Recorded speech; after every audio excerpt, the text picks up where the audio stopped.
Hello and welcome to episode 398 of Retro Encounter, RPG Fans Weekly Podcast of Many Topics. I'm Mike Sollosi, and here, it's just barely 2024, and we're going to talk about a game that we last discussed on this podcast in 2018. So after almost 6 years, we're bringing back Super Mario RPG for our main discussion topic for reasons that should be abundantly clear to anyone that follows our RPG releases.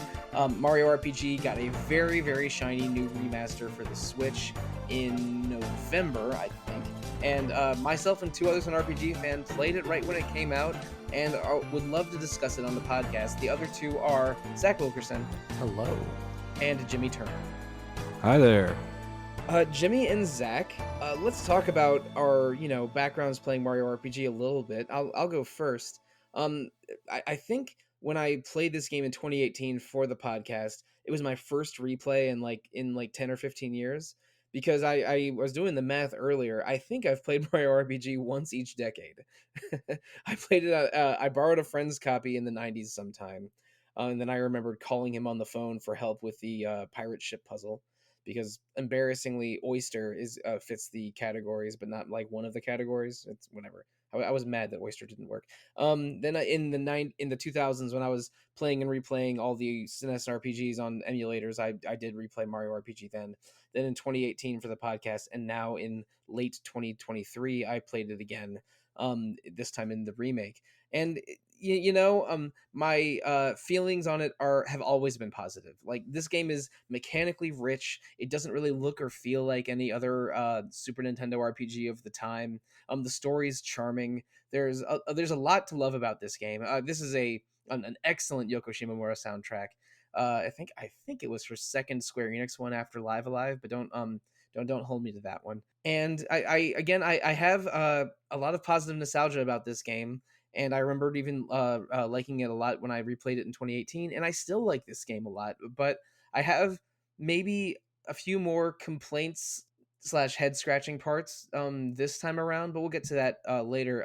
Jimmy, how did you find Super Mario RPG over the years? I'm assuming this is not your first time playing the game. And what are your impressions on the remake? It's definitely not my first time playing it. It wasn't my first RPG, but it was one of the handful of first ones. Really, before I knew what a RPG was, what Mario RPG, what is that? And then, okay, so that's that's what Final Fantasy is. So these are role-playing games. I didn't really understand back then. Games were just games to me back then.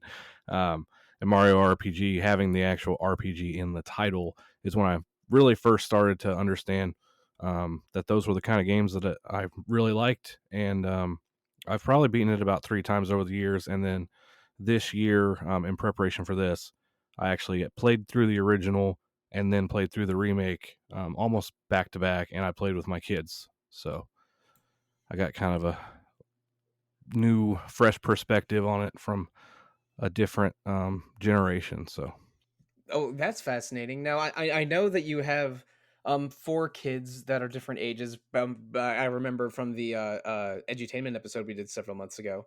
But how did your kids find it? So my 7-year-old and the 13-year-old were the two that made it through both playthroughs and still really enjoyed it. I think my oldest was a little kind of got bored. Didn't want to go through essentially.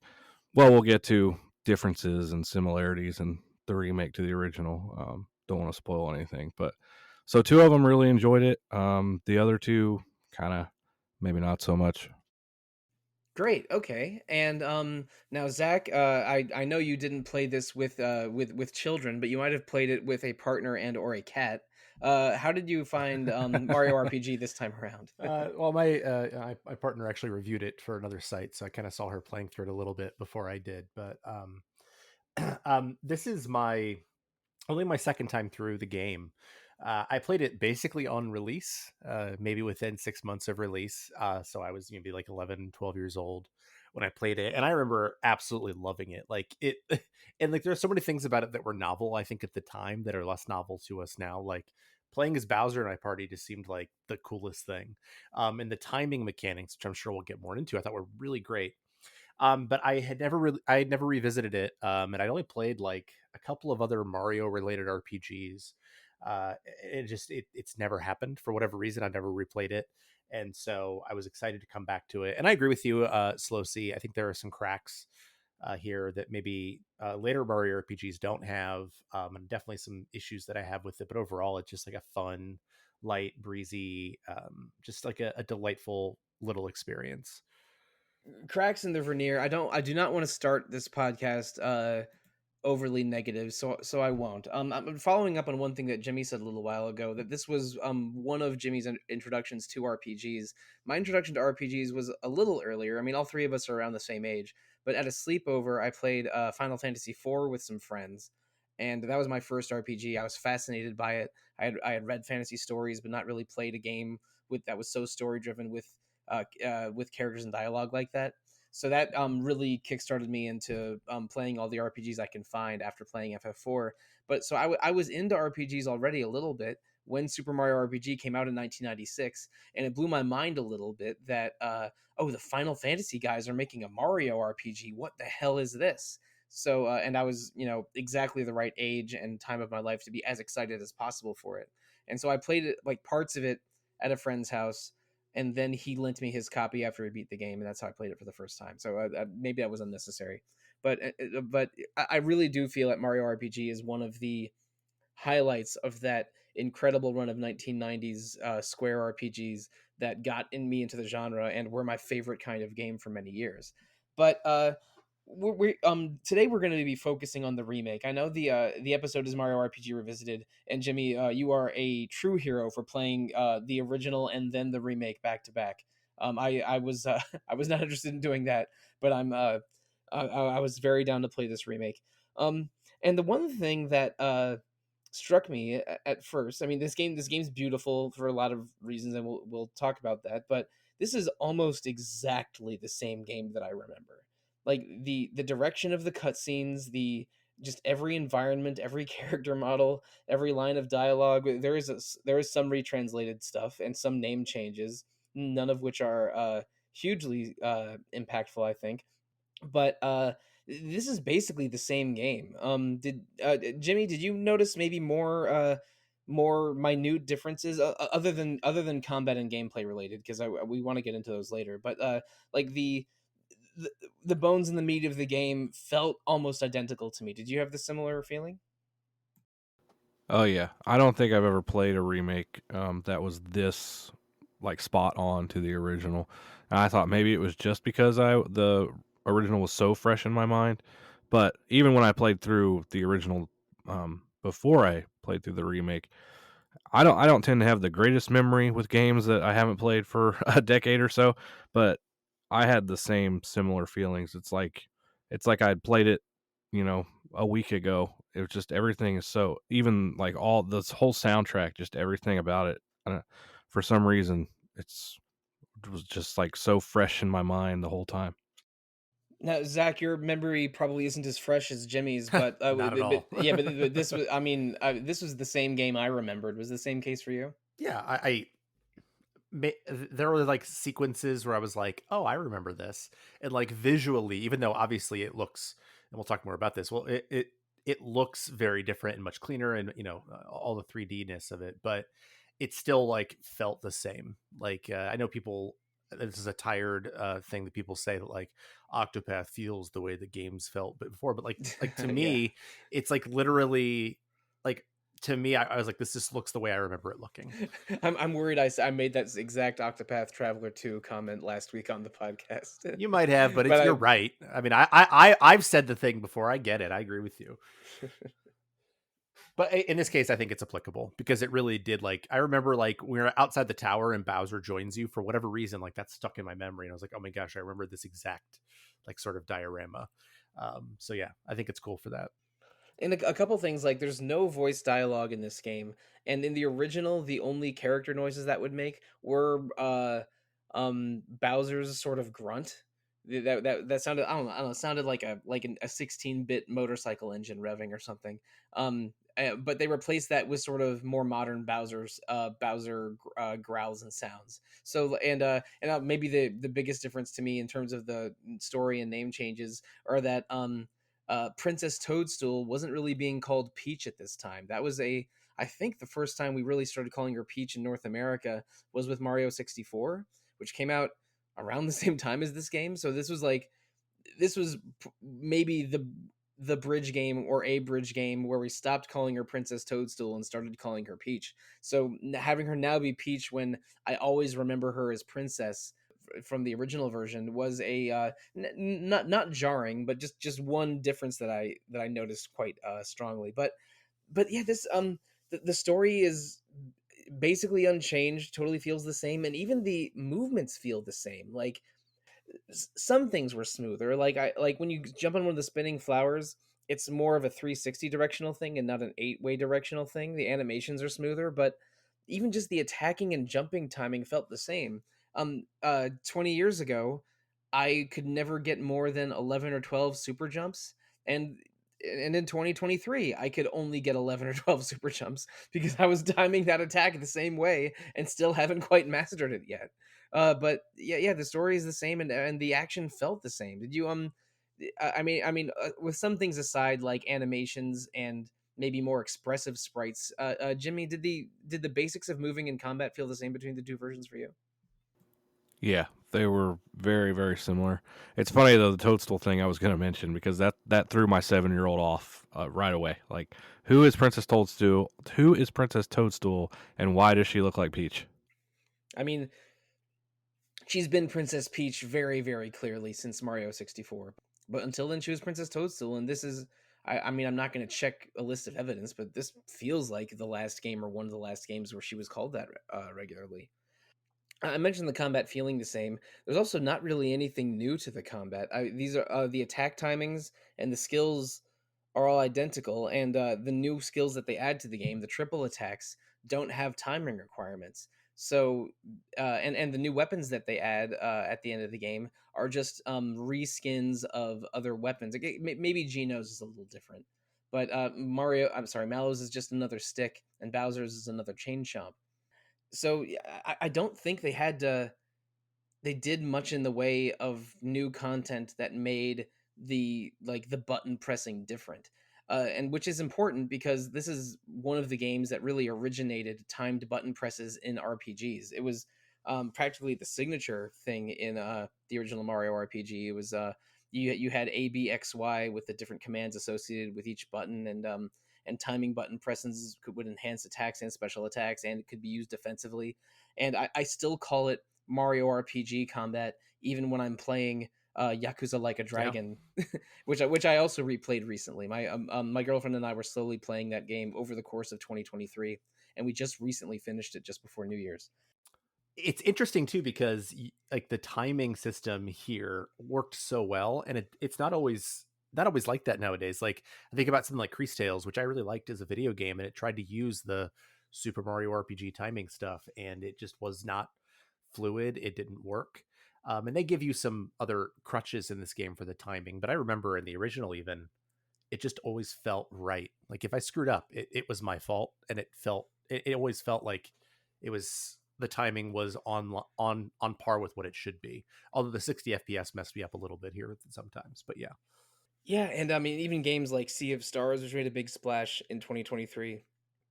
I think of time to button press as Mario RPG combat, and unless there's an exception that I'm not aware of, every single Mario RPG since, every game in the Paper Mario and Mario and Luigi sub series uses timed button presses very very heavily. Maybe except for Super Paper Mario which was more of a straight action game. Yeah, I think of that as signature to Mario RPGs as a larger franchise. And sadly, maybe this is editorializing a little bit. I think Mario RPGs could use a win right about now because they were getting pretty disappointing over the 2010s. Like I don't think there's a lot of people that are gonna go to bat for Paper Jam or Color Splash as the best Mario RPG. I did hear that Origami King was pretty good a couple years ago, and I never played that one unfortunately. So like for them to really go back into the well and give us a shiny, beautiful remake of Mario RPG, I think was, you know, a way to make this available to a new audience, and also just remind people of how good these have been since the beginning, roughly. Although if I'm being real, I think my favorite Mario RPG is Paper Mario: The Thousand Year Door. which is also getting a remake next year. Oh boy, I would love to play. I haven't played that game in at least 10 years. That might be a future episode of Retro Encounter because I really like the Thousand Year Door. And I like most of the Mario and Luigi games, but even I couldn't get very far into Paper Jam. But but yeah, this the combat feels the same. The story is basically identical. With a few, aside from a few changes like Toadstools now Peach, and Mac is now Clay Morton. Um, and the environments and enemies all felt the same. I think the one thing that felt the most different is related to gameplay changes, and which we will talk about like very very soon. This game was not very challenging in 1996. I think it was beatable to most RPG neophytes that can that can still play a video game competently. But this game felt so much easier to me now, and I don't think it's just because I've played it multiple times. Um, I things like I think that enemy stats have remained the same, but the gameplay changes that make you much stronger had me really just tearing through things. Like I was able to beat a couple bosses on the second turn a couple times, which feels wrong. I was able to beat Kulex, the hidden boss, at level 16 when I remembered every guide saying wait until level 20 to fight Kulex way back in the day. And these are because of just a couple changes, like the combo system increasing your stats if you get a bunch of timed hits in a row, where like you'll start dealing more than double damage once you're into the say tens or teens in combo count. And things like switching out characters in battle with no turn penalty, which is makes it way easier to survive, especially because you can switch out a fallen character easily. But also you can switch Mallow in and out whenever you want when there's an enemy weakness, or if there's a big attacking enemy, you can switch in Bowser or whoever has the lazy shell equipped to be sort of a tank. Because they give you, and also there was a really limited inventory in Mario RPG where I think you could only hold something like 24 or 30 items. uh now there's unlimited number of inventory items with only caps for certain items. Like I think you can carry a max of 10 mushrooms, but you can have 10 of each kind of mushroom easily for no penalty. And and instead of adding a challenge mode or something similar, they added an easier mode. So you can play the game normally, which is easier than it was in 1996, or an easier mode that I think probably makes the game at a at, I don't like using this terminology, sort of a extremely casual or breezy difficulty. So am I crazy? Maybe I'm too deep into this because I play a lot of RPGs. I'm very experienced with video games. I'm decent at them. Did this game feel a little too easy? Oh yeah.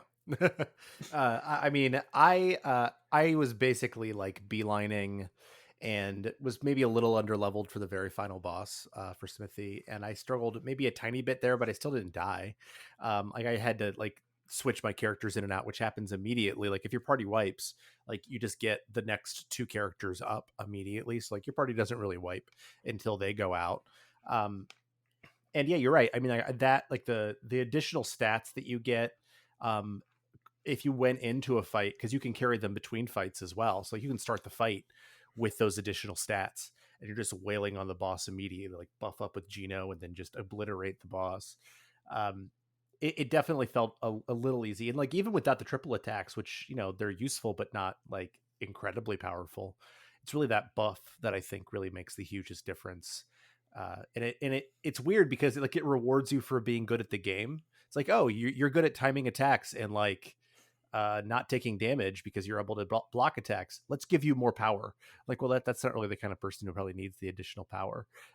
So I have no idea what easy mode is like in this game, and I can't even imagine. Like, I don't know all the changes, but I do know that the item caps are usually tripled. So from 10 mushrooms it goes up to 30 mushrooms. From 10 5 croak colas it goes to 15 croak colas. But I wow. don't know every minute detail about it. My girlfriend played this game on my Switch to write guides for another site besides RPG Fan. So I didn't get to play this game until around 2 weeks after it came out. But she played on breezy mode because she had guides to write, and I think my eyes popped out of my skull when she said, "Oh yeah, you can have 30 of every mushroom," and I'm like, Oh "Well, my what on goodness. earth?" That's absurd. Jimmy, I mean, you played these two back to back. Did the? I mean, I'm sure that maybe your muscle memory was better for the remake because you had just played the original. But did it feel just easier in general? You could definitely tell a difficulty difference. That was probably the biggest difference in the two is how much easier the remake is. I mean, playing with a 7-year-old, I have a little bit. That's never an issue for me when I'm playing games with her. Like the easier the better sometimes, because I just don't want there to be any frustration. I just want us to have a good time. Even with her, I think it felt a little easy at times. Now, I mean, Zach might have a skewed view of this because he's been playing 7 From Software games back to back. But I think that there is value in a challenging game, but also value in a breezy game. Because I mean, speaking of back to back, a few months ago I played Rhapsody: A Musical Adventure and Bloodborne back to back, and you could not have a wilder swing in tone and difficulty. But I enjoyed both of those games for very different reasons. Bloodborne had this had frustrating parts, but extremely the challenge felt extremely rewarding. And Rhapsody was a very easy game, but it also just felt cozy because I was just enjoying letting the game wash over me, and the funny and cute and amusing parts of the game stood stronger. And I think that Mario RPG is just a very cozy game. Like the stakes feel real, but they're about wishing stars and not world annihilation. The characters are so expressive and fun. I think Mallow and Gino are great. They are excellent side characters in the sort of canon of the characters Square made over the years that have become beloved worldwide. But I think we mentioned this before recording. I think this is the game that invented Bowser's modern personality because before Mario RPG, he was just a bad guy who would kidnap Princess Toadstool and was maybe slightly faceless or but closer to like a just an evil dinosaur, closer to a Godzilla than to this very funny, very silly, but also communicated to be very powerful character that he is in Mario RPG. Super Mario Kart had playable Bowser well before Mario RPG did, but I don't think I think that Bowser was still kind of a mean bully compared to this sensitive soul that is that has the very amusing tears hanging off of his eyes animation that they mercifully kept for this game. Um, and also frankly, Bowser in the Paper Mario games and the Mario and Luigi games after feels similar to the Mario RPG Bowser. Is I mean, am I wrong here? This is Yeah. the game that created modern Bowser. Bowser's the best character. He's so fun. I mean, I just like the way that they like sort of wildly vacillate between it. You can kind of feel them in this version, like playing with the persona of Bowser or Koopa, as he was mostly known before this. No, he in Japan he's Bowser's an American invention. Yeah. He's Koopa King or Koopo Oh, in that's cool. Japanese. I guess, yeah. But I think I think it's super fun, and I agree. I think that all the characters here are really delightful. In particular, I think Gino, Malo, and Bowser. And to flip back to your difficulty thing for a second, I agree with you. Like just because I'm in the midst of playing a lot of very difficult games right now, but I think that difficulty should be a game design decision, and here like easy difficulty feels like it is absolutely part of what it's trying to be. And if it was like some absurdly challenging game, even if they put a hard mode in, I think it would feel wrong or weird. um, so yeah, I agree with you. And I should correct myself. I mean, he is Koopa in Japanese and referred to as King Koopa, but they don't say Koopa, they say Daimao, which is, Dragon Quest fans get it. That's a word for Great Demon King. But Jimmy, like, what are your feelings on Bowser in this game? Because I'm with Zach. I think he's personality wise definitely the best character. Oh, he's definitely my favorite character in this game.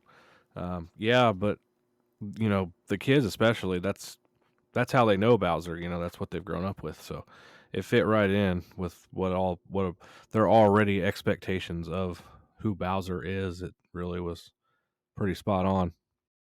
And I should mention, I do agree that Bowser is the funniest character and has the most appealing personality. But I think my favorite character is Geno. I'm one of those guys that has sort of missed Geno over the last 25 years. Just the idea of a star falling from the sky, inhabiting a doll, and then sort of just being this cool, fast warrior. Geno is my favorite character in the game. He was my most used character by the time I had all five in my party. My favorite party probably is Mario, Geno, Bowser. But you swap in you swap in Peach when you need healing, or Mallow when you need elemental damage. But yeah, that's my crew: Mario, Geno, Bowser. Mine too. I mean, especially in this version where you're not really worried about dying, you just want to push out as much damage as possible, and yeah, and it's just fun to like throw around like balls and chains, and Geno's just like such a fun character, and there's a reason that he has like sort of the icon status outside of people screaming for him to be in Smash because he's just cool.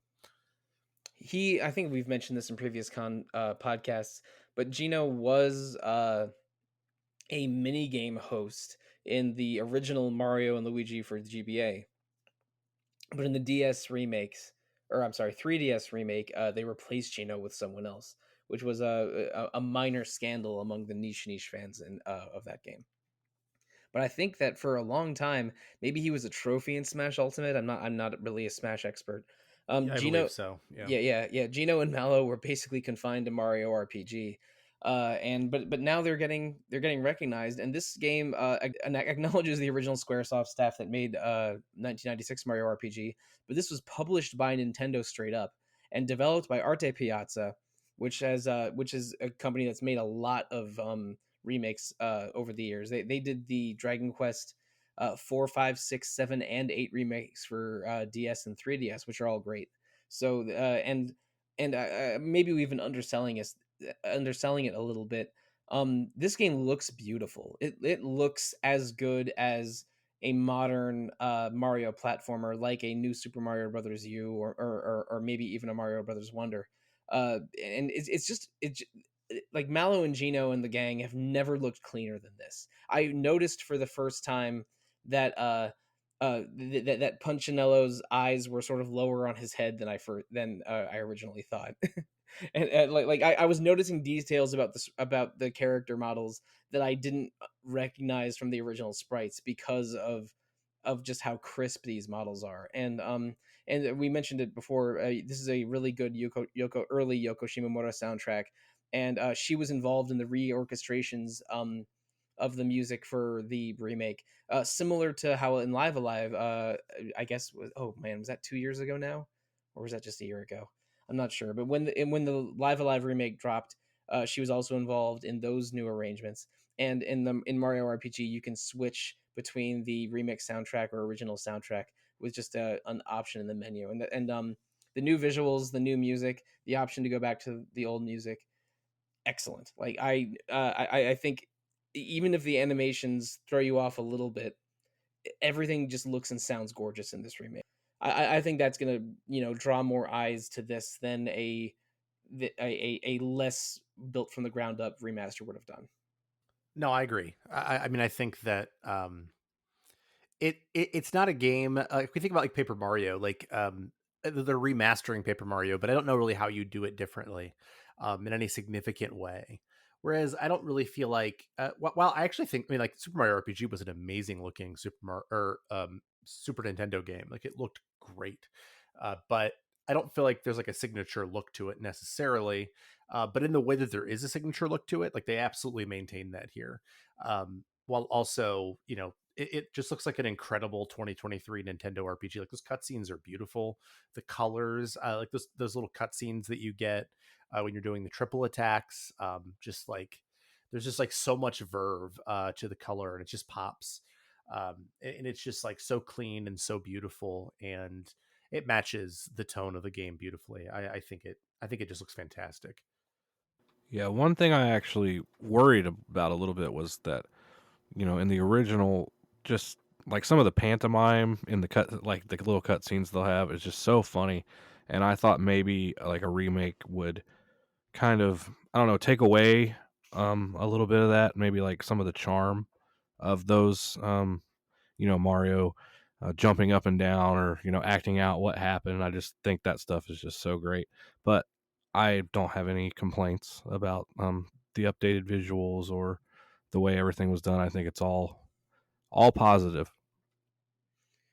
Yeah, maybe in one way this game breaks from the hyper fidelity of the rest of itself. They do replace some in-engine scenes with more pre-rendered cutscenes, but they're recreated quite faithfully and all look amazing. So, like the two of you, I have basically zero complaints about how this game looks and sounds. Um, and we mentioned them a couple of times. Among the gameplay changes, triple attacks are one of them. They add a combo meter that goes up whenever you have a good timed hit, and once it's full, you can use a triple attack, which is different depending on the characters that you have in your party. So I think there's 6 total. They don't use timed hits. They're very powerful, but maybe not game breakingly powerful. I think they're just fun. Just whenever you make a game, you know a little similar to Chrono Trigger without going too overboard with your homage, side eyeing Sea of Stars and Cosmic Star Heroine here a little bit. I always support it. The triple attacks are great. Um, and the animations are quite funny. Like I really liked the Mario Bowser Mallow one where you ride the clown car from Super Mario World and then just rain fire, lightning, and cannonballs on the enemies. Yeah, I only saw that one once, and I was like, "This is fantastic." The Mario Geno Bowser one hits multiple times and then Geno boosts the whole team. Yep. So that was the one that was the one that I would always that was the one I would always try to use for boss fights. But the Mallow Princess Mario one is a full heal. The Mario Princess Geno one is a barrier that gives you a free defense on for each character once.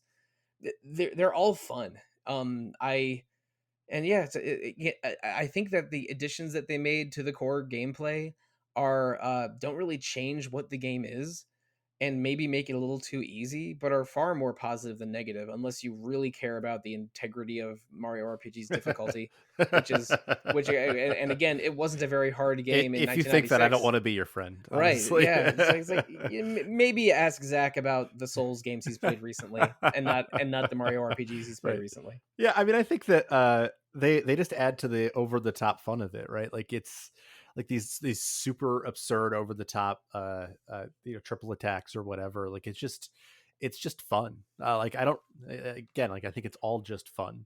And you mix that with like sort of the tone of the script, which I think is really expertly updated here. Most of what I know about the adjustments came from Alana because she was just sort of talking about it. But it was originally a Woolsey script, and they maintained a lot of it, but made some small adjustments here and there. And it's just like so much charm, and anything that makes it easier is just more charm, and that's what this game is about. Yeah, I mean, I'm not a fan of difficult games at all. So more power to you on going through all those From Software games, because that means you have way more patience than I do. But as someone that just doesn't care for really difficulty in games is not an issue. A lot of times I'll play games on the easiest difficulty setting or like story mode. Um, yeah, I have no gripes whatsoever about how easy it is. Also, I can find enjoyment in like breaking a game and making it too easy and one-shotting bosses and that kind of thing. So, yeah. We could probably do an entire episode on difficulty in games. I for one think that people rarely care about character balancing and difficulty if the rest of the game is good and it's consistently fun. Like I adore Final Fantasy Tactics, but there's multiple broken characters and strategies in that game. People whine about tier lists and fighting games and want perfectly balanced difficulty at all times, and that is They actually um don't though, because like if you think about like yeah, uh-huh. Melee had totally unbalanced characters, and that's still like everybody's favorite Smash Brothers game. The two examples I was going to use were Smash Melee and Street Fighter 3 Third Strike, because in Third Strike, Chun-Li, Ken, and Yun dominate the entire game, but that is still the game that gets the most play in certain arcade scenes nowadays. So like I think people care way more about fun and style and content than about balance. But there will always be people that whine about balance a little bit, because they just want, I don't know, they want every choice to be a perfectly even dice roll or something. But I think that there's value in challenge and there's value in coziness. This is a game that's more cozy than challenging. And I sort of don't. And they even kept the Geno Whirl glitch, which was basically if you time Geno's Geno Whirl move perfectly, it deals 9,999 damage to any regular enemy in the game. But but when you're fighting the boss Exor near the end of the game, when you lower his shield, Exor's heart or head or whatever counts as a regular enemy and loses its boss status. So you can deal straight nines to Exor's That's boss so fight. fun. Yeah. But they kept that glitch. Is the crazy thing. Like and like the Kulex boss fight was a little challenging for me in because I fought it at sort of a low level, but they still the lazy shell is so busted. I whenever a character died from two hits from a crystal, I could switch in Peach for free, cast comeback, and Peach was invincible because she had these totally unbalanced equipment on. So it was it, this game is sort of easy and sort of broken, but people that are complaining about that, I think, are playing. They should be playing a different kind of game. There Yeah, are games that are for the challenge hounds and games that people will never play because there are because they feel too easy. Whatever. I think it's about expectations, and this game either matched or exceeded my expectations for how fun and nostalgic it was. absolutely. I mean, like I have some gripes with the game. Like I think the platforming is pretty frustrating most of the time. Like the 6 corridors you get in Bowser's Castle, like none of them are fun. Like there are things that I don't like about it, but that's certainly not one of them. Yeah, and no disagreement here. Um, so I think that basically all of us had a fun time with this game, but also uh just had a very breezy time with this game. I mean, my total runtime was something like 9.5 hours, or maybe I think maybe across 10 hours when I did the end game challenges. Have you guys beaten the final post game boss yet? Nope. I did Cool-X, like the 2D version of Cool-X, which I Yeah. had to do at a much later level than you, because I didn't have that piece of equipment at least, or I just wasn't skilled enough. But yeah, I might, but like I cleared it like an hour and a half before recording, so I was like I spent like 10 hours in this game in like 24 hours, and I was done with it. So yeah. Yeah, well, I mean, Zach alluded to it. The final boss is a 3D version of Kulex, who has seized the power of 3D for himself. And I think he uses basically the same attacks and strategies, just with a much higher HP Yeah. and and damage. But it was quite manageable, because I mean I went in with a combo of 30 plus or something, and I used all the rock candies I had, and it went fine. Like um, it's nice that they gave some extra post game stuff to do, but it wasn't, really game changing. And I'm still just baffled that they added an easier mode and not a harder mode, even after beating the game. Because I think there would be value in both of those. But I mean, that's how we felt about the game. Listeners, if you're listening to this podcast, you've probably played one or both of the old version or remake of Mario RPG. This game is a classic. The remake maybe I think the remake highlights what was amazing about the original, but also maybe amplifies some of the things that are a little that are a little suspect of the original. But it's still great. I mean, whether you think it's worth a full price a full price purchase is completely in the eye of the beholder, and one's own value judgments of video games, which I think are really skewed. But that's an entirely different podcast episode. But one question before we move into housekeeping, and maybe this is low hanging fruit. Maybe this is a little bit too basic for a podcast about retro video games. What's one game, can be Nintendo, can be Square, can be Enix, can be anything you want, from at least before 2000, do you think deserves a remake this beautiful and this thorough? Dragon Quest V. All Easy. right.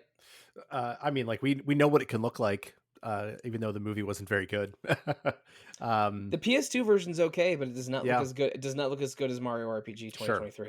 And it's just like Dragon Quest V is a game that I think everybody should play. And it's a game that I feel like isn't on enough people's radars. Like everybody says, like, oh, Final Fantasy VI, and I agree. Like, I would love like a an HD 2D or whatever they call it, version of that game, but a full blown remake of Dragon Quest V that does with like what this game is doing, I think would be just fantastic. And yeah, it's such a good game. Even though I like that they did the remake, the same group did the remake for the DS, right? Of Yeah, it's ArtePiazza. Dragon Quest V. So we know they can do it. So do this one too. Well, I was going to be the guy that said Final Fantasy VI. Yeah, I'm one of those. But so two that I would have said that have at least attempted to do this and were not nearly as successful, I would say, would be like Secret of Mana when they did their 3D remake. I do not like that version of the game at all. The Trials of Mana remake from 2020 was quite good. I had a blast playing that, but I've always liked Trials of Mana more than Secret of Mana. But I mean, I've seen the Secret of Mana remake in action. I not examining on how Secret of Mana holds up to modern day. That remake was disappointing for a lot of people. Yeah, the other one I was thinking of was Final Fantasy IV, the 2D, 3D DS version of that. I actually think they kind of went where the remake of Mario RPG kind of makes the game a little too easy. I thought the remake of 4 actually makes the game a little too hard. Yeah. The crazy thing about that is the battle speed meter is almost a difficulty slider, because if the battle speed meter is at like 3/4 or higher, then the enemies will get more turns than you do regularly.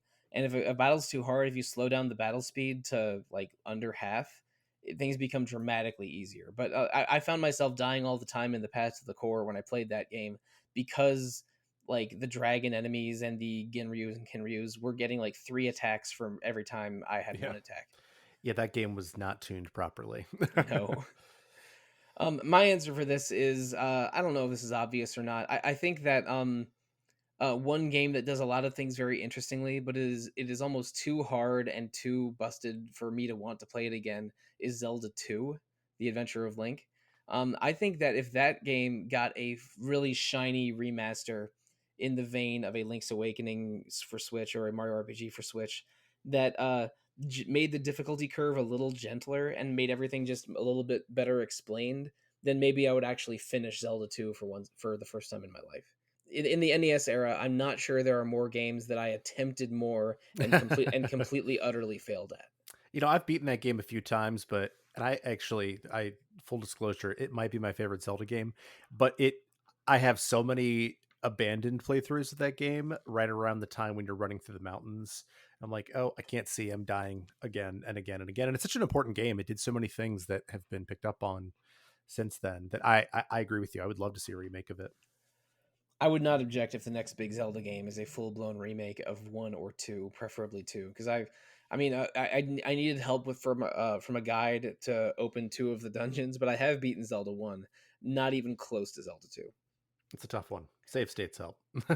Yeah, I recently finished the original Super Mario Brothers, and I was so embarrassed at myself at how many times I died in zone 3 of zone 3 or 4, because I was trying not to use warp pipes, but eventually I'm like, I'm just gonna use save states at the beginning of every level, because otherwise I'll pull my hair out trying to beat this game. Yep. Mario Sounds really about right. drops like a rock in the water in that game. But Indeed. yeah, but anyway, this is not a Zelda 2 podcast or a Mario 1 podcast or a Final Fantasy 4 podcast, although Jimmy, maybe you put an idea in my brain with that one. We'll see. We've podcasted about a lot of Final Fantasy games on Retro Encounter, but never 4. This was an episode on Mario RPG's remake, and all three of us had a great time playing it. Listeners, I hope you guys had a great time playing Mario RPG original or its remake or whatever you're playing. But this is the first Retro Encounter episode of 2024, so we have a lot ahead of us to look forward to. I dropped a bunch of hints on what Retro Encounter had in its future last week in our year end episode, so I can basically repeat some of those points here. In January, starting next week, we're doing 2 episodes on Moon Remix RPG Adventure, which Zach, you're hosting those episodes, and I am indeed. Moon is a game with a lot of sort of clout and mystique behind it, in a way that was a game that I sort of heard talked about without really knowing what it was. And you're probably in the early stages, at least, of Moon. Are you looking forward to talking about that one? Oh, I am. I actually haven't started it yet because we're recording this a little early. Okay. So I haven't started it at all. But I'm going to start it probably this weekend. And I actually know shockingly little about it, except for that I want to play it. Excellent. I'm not sure how close I am to playing it, but I definitely will be ready to listen to those episodes and probably edit at least one of them as well. But those Moon episodes are going to be $3.99 and 401 because they are bookending big episode 400. For episode 400, we're borrowing the format of a popular game show for you Hane no Tora fans out there. And we're gonna bring in so many special guests that I think the special guest credit is going to reach 17 or 18 people. So that I'm really excited. We have not recorded episode 400 yet, but we will soon, and I look forward to sharing that with the world in a few weeks. But also in February, we have it mostly planned out. We're doing 2 episodes on Dragon Quest XI: Echoes of an Elusive Age, a game I played right when it came out and have not touched since. So with about I don't know, 5.5 or so years of perspective, I cannot wait to see how 5.5 that feels years. again. Oh gosh. Yeah, So it would old. have been North America. It was September of Oh, 2018. I remember it came out on my birthday. Like I took the day off. I just it makes me feel so old. I remember I was playing Suikoden 2 for the podcast at that time, and I had promised myself if I play Dragon Quest 11 right when it comes out, I will never finish Suikoden 2. So I didn't start it until about a week after it came out because I had to finish Suikoden 2 first. But I have no regrets because both Suikoden 2 and Dragon Quest 11 are absolute classics. Yeah, And that's a 1-2 punch right yeah, there. exactly. And now we'll have both of those classics have dedicated episodes on the podcast. The Lunar New Year is in February and begins the year of the dragon. So us having Dragon Quest 11 episodes in February is not an accident. We're doing a couple other dragon themed episodes in March to continue the year of the dragon. But I don't want to say exactly what those are yet. But one of them might involve Ichiban Kasuga, and another one might involve a certain hawk. But listeners, please look forward to Moon episode 400, Dragon Quest 11, and a bunch of other Dragon-y episodes over the next few months. If you want to reach out to us and ask us about Mario RPG or Moon or Dragons or anything else, you can email retro@rpgfan.com. You can also find RPG Fan on Facebook, Twitter, Instagram, Discord, YouTube, Twitch, Threads, probably other places I'm forgetting. Always called either RPG Fan or RPG Fancom. And another great way to interact with RPG Fan is our shop, rpgfan.com/shop, where you can buy RPG Fan themed apparel, coffee mugs, phone cases, all kinds of other things, and especially our new book of reviews. There is a book made by Hyperplay that released around 300 to 350 RPG Fan review single page cards in a single bound volume. I have not received my copy yet, but it is on its way, and I cannot wait to get that thing in my hands. And it ships from the UK, but they do ship internationally. So anyone across around the world can get their hands on over 300 RPG Fan reviews in a big snazzy volume, which is linked from rpgfan.com/shop. RPG Fan also has 2 other podcasts besides Retro Encounter. There's Random Encounter every other Monday. about randomness and what games the hosts are playing, as well as Rhythm Encounter every other Monday about RPG music. Both of those podcasts, as well as Retro Encounter, can be found and reviewed on Apple Podcasts, Google Play, Spotify, however you listen to podcasts. Please give us feedback if you're willing to, especially if it's 5 out of 5 stars. But if you want to give us 5-star feedback as individuals and not as podcasts, let's tell the listeners how they can do so, starting with you, Jimmy. You can always find me on the RPG Fan Discord at Turner Based XP. Now, Zach. You can email me, zachw at rpgfan.com. You can also find me on RPG Fans Discord at zachw. And listeners, maybe you're used to hearing me talking about my multiple Twitter accounts on these podcasts, but I'm officially trying to end my time on Twitter this month.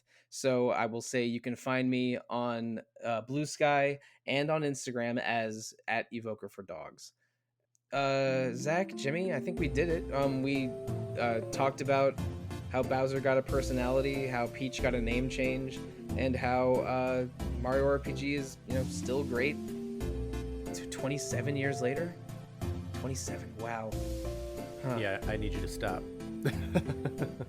I was born the exact same week that Zelda 1 came out in Japan, so I have many, many ways of feeling old in a video game context if I want to. Listeners, thank you. Good night and good luck.